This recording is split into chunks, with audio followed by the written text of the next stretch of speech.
Hello friends, welcome to my channel. आज म हजुरहरू सामु यो जालीवाला ब्यागको ट्युटोरियल लिएर आएकी छु। अवश्य पनि मन पराउनुहुनेछ भन्ने आशा छ मलाई। यसमा मैले यो ब्यागको मात्रै भिडियो लिएर आएकी छु। यसमा यो फुलको चाहिँ भने समावेश छैन। हजुरहरूले यो फुलबाहेक जस्तो अरू कुनै चिजहरू बनाएर पनि डेकोरेट गर्न सक्नुहुन्छ। यो फुल चाहिँ मैले यसरी पहिला कुरुसले बुनेर चाहिँ मैले सिलाएको हो यतापट्टि भित्रपट्टिबाट। अब यो फुलको छोडौँ, यो ब्यागको भिडियोतर्फ लागौँ है त। यसको लागि चाहिँ मैले यो 4.5 को कुरुस लिएको छु र यो नेपाली धागो नै लिएको छु मैले यसको लागि चाहिँ। अनि फर्स्टमा चाहिँ हामीले चाहिँ यो डबल गरेर लिएको छु मैले। फर्स्टमा चाहिँ हामीले अब यसमा चाहिँ 33 वटा चाहिँ चेन तान्नुपर्छ। 33 वटा चेन तान्ने, फर्स्टकोलाई चाहिँ नगर्ने। अब यस पछाडिदेखि चाहिँ हामीले कतिवटा 33 वटा चेन तान्ने। 1 2 3 4 5 6। अब 33 वटा चेन हाम्रो यहाँ हो। यहाँनिर चाहिँ मैले जस्ट मार्क मात्रै गरेको है 33 को। अब हामीले एक्स्ट्रा कति भन्ने 33 प्लस एक्स्ट्रा 1 2 3 4 गरेर हामीले अघि 33 को यहाँ मार्क गरेको थियौँ नि हामीले 33 को मार्क। यहाँनिर यस्तो गरेर डबल क्रोसेट गर्ने, यस्तो गर्ने। मैले मार्क मात्रै लगाएको झिकिदिएको। अब यो एक चेन तान्ने, यो हामीले स्किप गर्ने अनि यहाँ गर्ने, यो यहाँ गर्ने, स्किप गर्ने, यहाँ डबल क्रोसेट गर्ने। फेरि 1 चेन, यो स्किप गर्ने, यहाँ 1, फेरि 1 चेन, यो स्किप गर्ने, यो यसरी गर्ने। यसरी नै हामीले चाहिँ यो पल्लो छेउसम्म चाहिँ हामीले यसरी बुन्दै जाने। लास्टमा आइसक्यो। यो लास्टको चाहिँ अब यो लास्टमा चाहिँ यहाँ चाहिँ हामीले 6 वटा डबल क्रोसेट बनाउने। बिचमा एउटा चेन तान्दै यसरी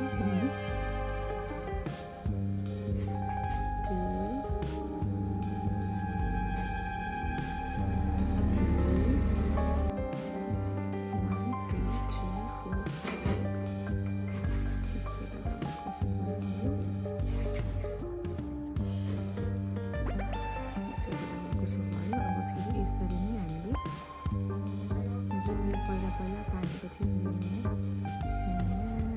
यस्तो गर्दै अर्को हामीले फर्स्ट राउन्ड हो।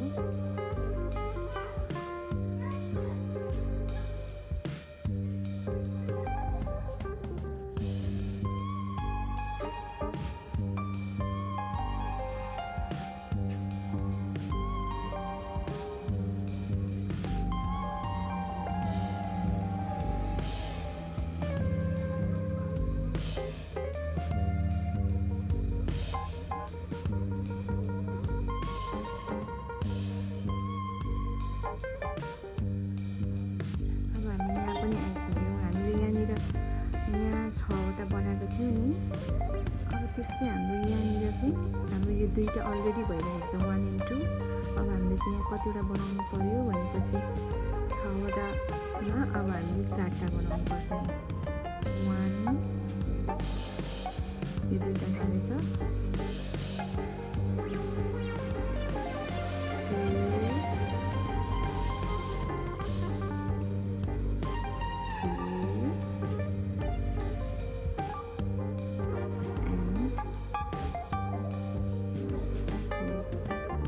2 सँग चाहिँ हाम्रो 6टा छ। 1 2 3 4 5 6। हामीले एउटा चेन तानेर चाहिँ हामीले चाहिँ यहाँसँग चाहिँ स्लिप स्टिच गरिदिने। हाम्रो कतिवटा भयो 1 2 3 4 5 6 वटै भयो नि त।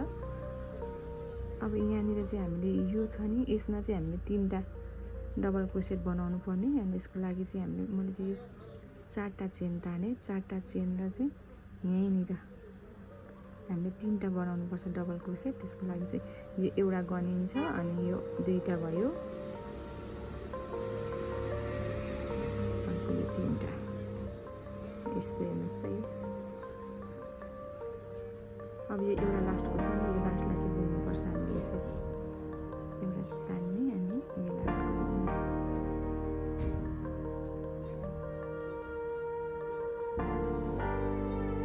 यस्तरी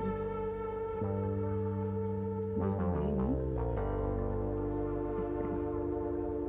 यो अब हामीले उताबाट आउँदाखेरि यसलाई छोडेर यसमा बनाउनुपर्छ 3टा।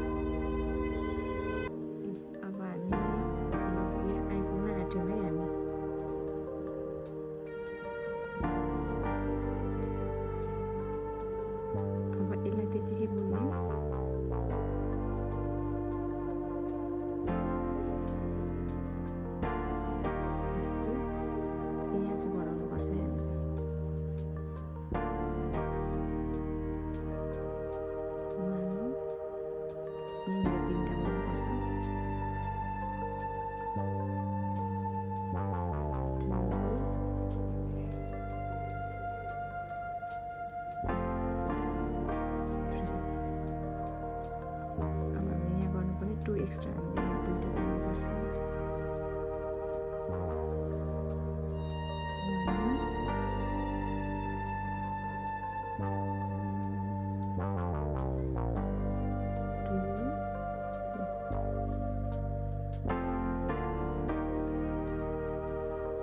अब यहाँ हामीले 3टा बनाउनुपर्ने यो छोडेर यहाँनिर 3टा बनाउनुपर्ने।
3टी बुन्ने हो।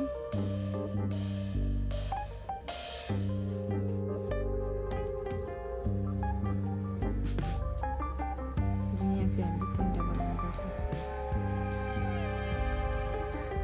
1 2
छ। अब हामीले जुन बढाउनु पर्ने भन्ने भएको चाहिँ हामीले 3टा बुनेको छौँ नि, यो 3टा बुनेको यसमा फेरि अर्को यसमा फेरि 3टा यसरी बढाउँदै जाने। यसरी बढाउँदाखेरि चाहिँ अघि हाम्रो यहाँनिर दुईटा थियो नि, अब हामीले चाहिँ यसलाई अहिले चाहिँ हामीले 1 2 3 4टा हुन्छ, यहाँ बढ्दै जान्छ यसरी। अब कत्रो बनाउनुहुन्छ हजुरले, अब यसमा त्यही अनुसारको बेस बनाउनु भयो भने चाहिँ यसमा यो 3 लाइनमा यतिको भयो, यस्तो भएको छ। अब हामीले चाहिँ अब यसरी बुनेर चाहिँ यहीँ जोइन गर्नुपर्छ भयो। अब हाम्रो यो 6औँ र पनि कम्प्लिट भयो। 1 2 3 4 5 6 6औँ र कम्प्लिट भयो। अब हाम्रो कति भइसक्यो 12:30।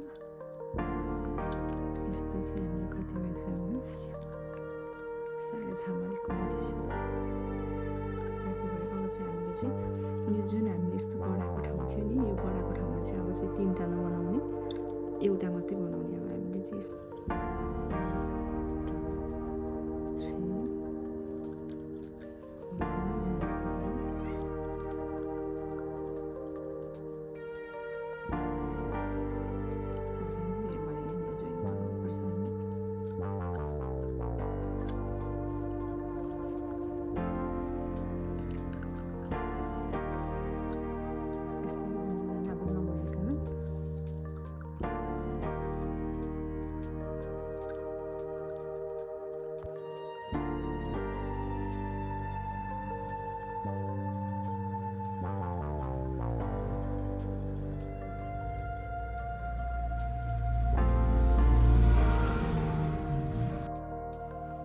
यतिकोसम्म चाहिँ बुनिसकेको छु मैले। हजुरहरूले एउटै कलरको बनाउनु भयो भने पनि हुन्छ, कि त मल्टी कलरको बनाउनु भयो भने पनि हुन्छ। मैले यो बडाको यो घरसम्म बाहेक त्योदेखि माथि चाहिँ मैले एक्स्ट्रा 11 घर चाहिँ बनाएँ यसरी यो कलरले, त्यो बडाको बाहेक। अनि यो अर्को कलर लगाएँ मैले, कतिवटा भने 7 लाइन।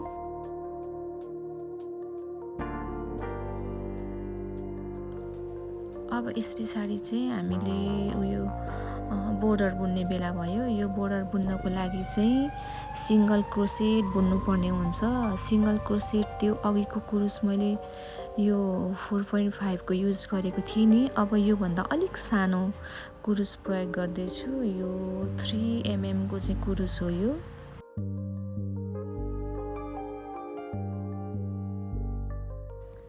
यसमा चाहिँ सबै हामीले सिङ्गल क्रोसेट बुन्नुपर्छ है, सबै वान सिङ्गल क्रोसेट अनि 1 चेन, 1 सिङ्गल क्रोसेट 1 चेन, यसरी नै बुन्ने हो। यसरी 1 सिङ्गल क्रोसेट अनि 1 चेन, 1 सिङ्गल क्रोसेट। यो प्रत्येक होलमा चाहिँ 1 सिङ्गल क्रोसेट अनि 1 चेन गर्दै बुन्नुपर्छ।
यो चाहिँ मैले बुनेको चाहिँ 5औँ लाइन हो, 5औँ र अन्तिम लाइन हो यो।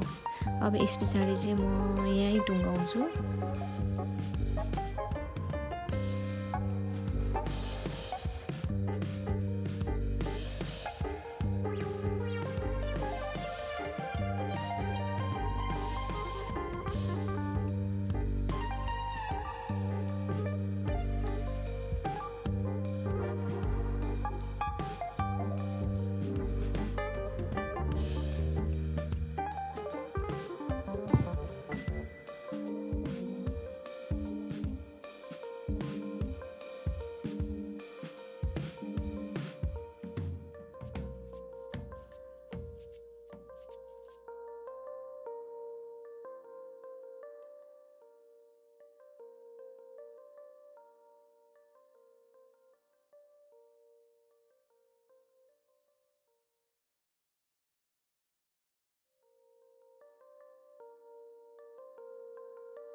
अब यसको साइज चाहिँ मैले नाप्दैछु। यसको साइज चाहिँ कस्तो, यो ह्यान्डमेड भने पछाडि चाहिँ कस्तो हुन्छ भने मान्छेको अब मान्छे भनौँ न, अब हातै पछि फरक फरक बुनाइ हुन्छ। कसैको यस्तै यही धागोले गर्नुभयो भने पनि कसैको अलिक ठुलो, कसैको अलिक सानो हुने गर्छ।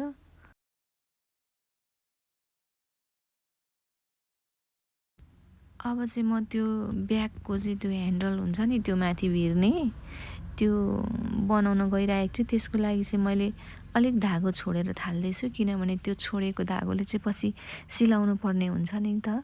अनि त्यसको लागि मैले जम्मा 80वटा चेन तान्दैछु यहाँ। यहाँ पनि मैले त्यो पहिलाको ठुलो कुरुसभन्दा सानो कुरुसै युज गरेको छु। अब यसमा 80वटा चेन भयो। अब यसमा चाहिँ हामीले एक्स्ट्रा एक तानेर चाहिँ सबै चाहिँ हामीले सिङ्गल क्रोसेट बुन्नुपर्छ। यहाँदेखि 80वटै सिङ्गल क्रोसेट बुन्नुपर्छ।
मैले यो 2वटा यस्तो प्यानलहरू बनाइसकेँ यो ह्यान्डलको लागि। जम्मा यो 18 इन्चको भएको रहेछ। अब यसलाई हामीले चाहिँ सिलाएर जोड्नुपर्छ। यो यो ब्यागमा चाहिँ हामीले यो उल्टो भाग हो, यो उल्टो भागपट्टि चाहिँ हामीले जोड्नुपर्छ। उयो चाहिँ उल्टो भाग हो, यो उल्टो भाग हो। यो उल्टो भागमा चाहिँ यतिको दूरीमा चाहिँ म यहाँ जोइन गर्दैछु।